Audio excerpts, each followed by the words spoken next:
JEE means inorganic chemistry, हमारा chapter है coordination compounds और हम मेंस के प्रीवियस ईयर क्वेश्चंस कर रहे हैं। हमारा टॉपिक है पैरामैग्नेटिज्म एंड डायमैग्नेटिज्म। अगला क्वेश्चन है question number 96, the calculated magnetic moments spin only value for species. ये हमारे पास 3 स्पीसीज दी हुई हैं, इनका हमें मैग्नेटिक मोमेंट पता करना है। ठीक है, तो ये क्वेश्चन हमने किए हुए हैं, है ना। तो यहाँ पर हम देख सकते हैं कि ये दोनों को तो हम पता कर लेंगे, ये दोनों क्वेश्चन तो किया हुआ है।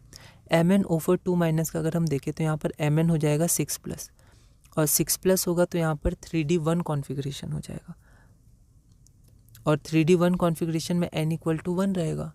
ठीक है, जब n=1 है तो म्यू क्या हो जाएगा 1.73। ठीक है, तो इसका 1.73 हो जाएगा थर्ड नंबर को, और आप देख सकते हैं थर्ड यही है, तो यही ऑप्शन सही होना चाहिए और ये दोनों तो हम निकाल सकते हैं। ये क्वेश्चन हम किए हुए हैं। अगला क्वेश्चन है question number 93, the species that has a spin only magnetic moment of 5.9 bm और TD टेट्राहेड्रल है, टेट्राहेड्रल स्ट्रक्चर्स हैं, ये स्क्वायर प्लेनर है। ठीक है, तो आपको बताना है किसका कॉन्फ़िगरेशन या किसका spin only magnetic moment 5.9 bore magneton है। या क्वेश्चन मेंस 2020 में आया था, एक बार आप इसे ट्राई करिए फिर हम आगे बढ़ते हैं। तो ये क्वेश्चन हम किए हुए हैं, तो मैं डायरेक्ट लिख दे रहा हूँ Mn Br4 - आपका आंसर होगा।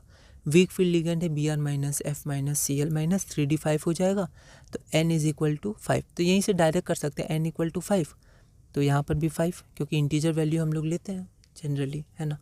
तो ये 5, तो n बस 5 आना चाहिए, तो इसी में आएगा। ठीक है, और आप ऐसे निकाल भी सकते हैं टोटल, तो आपका √35 6 के आसपास आएगा 5.9। अगला क्वेश्चन है question number 98, the pair in which both the species have the same magnetic moment. तो ये दो आपको दिए हुए हैं, इनमें से किन का मैग्नेटिक मोमेंट सेम होता है। सिमिलर क्वेश्चन है, ये हमने किए हुए हैं, तो मैं डायरेक्ट आपको बता देता हूँ। तो इसमें आपका ये दोनों हो जाएगा। ठीक है, और क्योंकि मैग्नेटिक मोमेंट n पे डिपेंड करता है तो सिर्फ n चेक करेंगे। तो दोनों के लिए number of unpaired electron same है, मतलब जो फॉर्मूला होता है √n × n+2 मैग्नेटिक मोमेंट का, वो भी सेम होगा। तो आपका आंसर यहाँ ए हो जाएगा। अगला क्वेश्चन है question number 99, the one that can exhibit highest paramagnetic behaviour.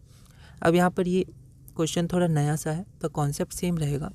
जैसे GLY क्या होता है, ग्लाइसिनेटो, और BPY2 बाई पायरिडीन। ठीक है, तो ये बस लीगेंड है, बाकी हमें वही चेक करना है पैरामैग्नेटिक बिहेवियर किस में होगा।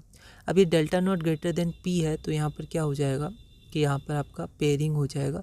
Crystal field energy delta not जो होता है वो हम लोग अगले टॉपिक में देखेंगे, है ना। तो अगर इसको अभी हम छोड़ भी दें तो 4 हमारे पास कॉम्प्लेक्स है, लीगेंड है, पैरामैग्नेटिक बिहेवियर चेक करना है जैसे करते हैं। यह क्वेश्चन मेंस 2020 में पूछा गया था, एक बार आप इसे ट्राई करिए फिर हम आगे बढ़ते हैं। ठीक है, तो ये एक इम्पॉर्टेंट क्वेश्चन है। तो यहाँ देखिए, एक ग्लाइसिनेटो बना है ग्लाइसिन से, है ना, क्योंकि लास्ट में O लग जाता है लिगेंड्स में, तो ग्लाइसिन से ग्लाइसिनेट आयन बनता है और इसको ग्लाइसिनेटो भी कहते हैं। जैसे क्लोरीन को क्लोरिडो O आ जाता है ना। तो यहाँ पर ग्लाइसिन एक एमिनो एसिड है, उसका स्ट्रक्चर ये होता है। फिर यहाँ से अगर एक H हटा दिए तो ग्लाइसिनेट आयन हो जाएगा, ग्लाइसिनेटो लिगेंड हो जाएगा। ठीक है, सब एक ही है। तो यहाँ पर ये डाइडेंटेट या बाइडेंटेट होता है, एक O कोऑर्डिनेशन बॉन्ड बनाता है मेटल के संग और एक N का लोन पेयर, है ना। ये बाईपायरिडीन क्या होता है, न्यूट्रल। अब ये -1 चार्ज है इसका, तो ये चार्ज लिगेंड है ना, ये वाला। तो बाईपायरिडीन मतलब 2 पायरिडीन, ये 1 पायरिडीन हो गया, ये 2 पायरिडीन हो गया। ठीक है, चिलेटिंग लिगेंड है, चिलेटिंग लिगेंड ये भी है। तो चिलेटिंग लिगेंड क्या होता है, NCERT आप रीडिंग ज़रूर करिएगा। बाइडेंटेड या फिर पॉलीडेंटेड, जो एक साथ एक से ज़्यादा साइड से बॉन्ड बनाता है, कोऑर्डिनेशन बॉन्ड मेटल एटम के साथ, तो ये न्यूट्रल होता है। ओके, अब हम यहाँ चेक करते हैं। अब क्योंकि ये न्यूट्रल है, ये न्यूट्रल है, ये न्यूट्रल है, तो Fe2 + n=0। ठीक है, अब ग्लाइसिनेटो है तो यहाँ पर -1 होता है, इसको x माने तो PD2+, इसका कॉन्फ़िगरेशन याद रखिएगा, ये आपका 2+ में 5D8 हो जाता है। ठीक है, और अगर न्यूट्रल रहेगा तो फिर 2 इलेक्ट्रॉन और आ जाएगा, तो 5D9 और 4s1 हो जाता है। ठीक है, जिसमें से ये 5D10 कॉन्फ़िगरेशन में लेता है, क्योंकि 4s1 जो है वो इधर आ जाता है। ओके, तो PD2+ का कॉन्फ़िगरेशन हो जाता है 5D8। यहाँ भी n=0 होगा, क्योंकि चिलेटिंग लिगेंड्स स्ट्रॉन्ग होते हैं। ठीक है, अब जैसे GLY स्ट्रॉन्ग माने या वीक माने, तो चिलेटिंग लिगेंड है, तो जैसे EN इथेन 1,2 डायमिनऑक्सलेट, ये सब चिलेटिंग लिगेंड है। डाइडेंटेट है, बाइडेंटेट या पॉलीडेंटेट, ये सब स्ट्रॉन्ग लिगेंड्स माने जाते हैं। तो आप स्ट्रॉन्ग मान के आगे बढ़िएगा, स्ट्रॉन्ग है क्योंकि चिलेटिंग है, या फिर बाइडेंटेट है। फिर यहाँ पर ये भी चिलेटिंग है, बाइडेंटेट तो स्ट्रॉन्ग होगा, तो CO5 + 3D4। अब 3D4 में ऐसा नहीं आप दोनों पेयरिंग करा दी, ये कॉन्सेप्ट हमने देखा था। यहाँ पर सिर्फ 2 D2 की ज़रूरत है, D2sp2 ऑक्टाहेड्रल है, ठीक है। तो D2sp3 में सिर्फ 2 चाहिए D, तो हमें एक पेयरिंग करके मिल जा रहा है, तो हम दोनों को पेयरिंग नहीं करेंगे, तो n=2 आएगा। इस कॉन्सेप्ट को ध्यान रखिए, स्ट्रॉन्ग होने के बावजूद ये फुल पेयरिंग नहीं करवाएगा। फिर TiNH3 6 3+ में n=1 है। तो सबसे ज़्यादा पैरामैग्नेटिक बिहेवियर वो शो करेगा जिसके पास ज़्यादा नंबर ऑफ अनपेयर्ड इलेक्ट्रॉन होगा, तो n=2 जो हमारा रिक्वायर्ड आंसर होगा। तो यहाँ पर n=2 किस में आ रहा है, तो इसमें आ रहा है, तो हमारा ऑप्शन जो सी होगा वो सही आंसर होगा, ठीक है। तो यहाँ पर ये सब ध्यान रखिएगा, ग्लाइसिनेट है ना, बाकी सेम कॉन्सेप्ट है, ठीक है। PD का कॉन्फ़िगरेशन ध्यान रखिएगा, PD2+ का 5D8 ये जनरली पूछा जाता है, ठीक है। अगला क्वेश्चन है question number 100, the correct order of the spin only magnetic moment of the following complex. तो इनका हमें स्पिन ऑनली मैग्नेटिक मोमेंट निकालना है, ये 3 तो हम लोग कर चुके हैं, ठीक है, तो आपको देखना है। अब देखिए, मान लीजिए आपको इसका नहीं पता ये कैसे होगा, कोई बात नहीं, मान लीजिए एग्जाम में आप हैं, आपको नहीं पता डी ऑप्शन, कोई नहीं, आप 3 को चेक करिए, ABC को। यहाँ पर A का तो n=4 आएगा, n=0, n=1, ठीक है। तो यहाँ पूछा क्या गया, correct order of magnetic moment, तो इसका ज़्यादा है तो A का तो मैग्नेटिक मोमेंट ज़्यादा होगा, उसके बाद C होगा, उसके बाद B होगा, इतना आपको पता है, ठीक है। अब D कहाँ होगा, क्या इसके बीच में होगा या इसके बीच में होगा या यहाँ होगा या फिर यहाँ, कोई नहीं, ठीक है।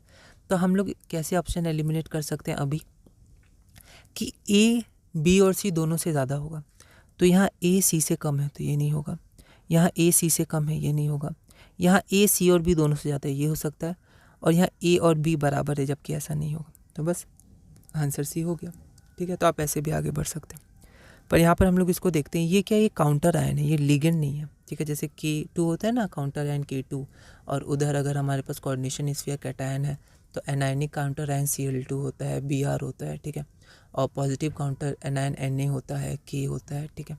तो वैसे ये काउंटर आयन है, ये लिगेंड नहीं है, ठीक है, मतलब काउंटर आयन है ना, कैटायन है, काउंटर आयन है। तो ये क्या होता है, COCl4, ठीक है। तो अगर आप यहाँ देखिएगा तो ये N के साथ 4 बॉन्ड है, ET इथाइल ग्रुप, तो ये प्लस चार्ज आएगा। तो अगर ये प्लस चार्ज ये 2 बार है, मतलब यहाँ पर 2+ है, तो यहाँ पर -2 होगा इसका कॉन्फ़िगरेशन, मतलब इसका चार्ज, टोटल चार्ज, तो यहाँ पर CO2+ हो जाएगा। जैसे CO2+ हुआ और Cl- वीक लिगेंड है, नो पेयरिंग होगा, तो n=3 हो जाएगा, और n=3 होगा तो सबसे पहले A होगा, फिर D हो जाएगा, n=3, फिर CB, ADCB। मान लीजिए आपको ये नहीं आता तो भी आप आंसर बना सकते थे। तो ऑप्शन एलिमिनेशन बहुत इंपॉर्टेंट है, ठीक है, जनरली, क्योंकि बहुत सारे लिगेंड्स होते हैं केमिस्ट्री में, बहुत सारे नाम होते हैं, कॉन्सेप्ट्स होते हैं और क्वेश्चंस होते हैं, बहुत चीज़ें हमें ध्यान रखनी पड़ती है, याद करनी पड़ती है, ठीक है।